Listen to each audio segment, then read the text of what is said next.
अब ये जो पूरा प्रोसेस है, अगर आप पहले जो बीएलओज़ का काम हुआ करता था और जो मैं अपने रिपोर्ट्स में भी कई बार पॉइंट आउट करता हूँ कि वो बहुत ज़्यादा मैनुअल हुआ करता था, इतना टेक्निकल नो हाउ की ज़रूरत नहीं थी। हुँ। लेकिन इस बार जो है, जो जिस तरीके से ऐप पे उसको डिजिटाइज़ करना है, तो यहाँ पे एक चीज़ और मैं आपको थोड़ी पृष्ठभूमि देना चाहूँगा कि जब आप गाँव की तरफ जाएँगे, तो वहाँ जो आंगनवाड़ी वर्कर्स हैं, शिक्षा मित्र हैं, यहाँ तक कि जो सहायक अध्यापक भी हैं, हुँ। उनमें से कई ऐसे लोग हैं जो अभी भी कीपैड फ़ोन यूज़ करते हैं। हाँ। सहूलियत के हिसाब से यूज़ करते होंगे या उनको जो है जिस तरीके से हर आदमी जो है एक ही पेस से टेक्नोलॉजी को एम्ब्रेस नहीं कर पाता है। अब आप ये समझिए कि जो इस तरीके की स्थिति है उसके बीच उनको बताया जाता है कि आपको जो है फॉर्म से डिटेल निकाल के उसे जो है ऐप पे डिजिटाइज़ करना होगा।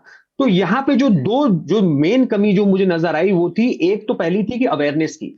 आपने आपने अतुल आपने अभी मेंशन किया कि बिहार में ये हुआ था और इसमें इनको थोड़ा-सा अपने वहाँ से फीडबैक लेके कि हम ग्राउंड पे जाएँगे तो क्या-क्या कमियाँ हो सकती हैं, उसपे थोड़ा रिफ्लेक्ट करना चाहिए था हुँ। और वहाँ से एक सॉल्यूशन निकालना चाहिए था। एक सॉल्यूशन बेस्ड मॉडल के साथ फिर फेज़ 2 पे आना चाहिए था।